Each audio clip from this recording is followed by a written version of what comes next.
Traditional Star literally ripped this socket apart, or this star socket, star bolt, whatever.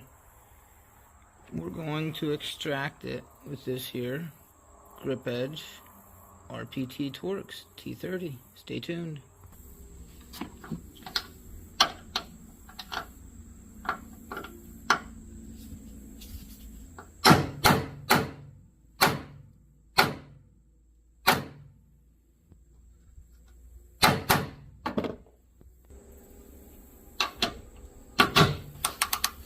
Let's see if they do it.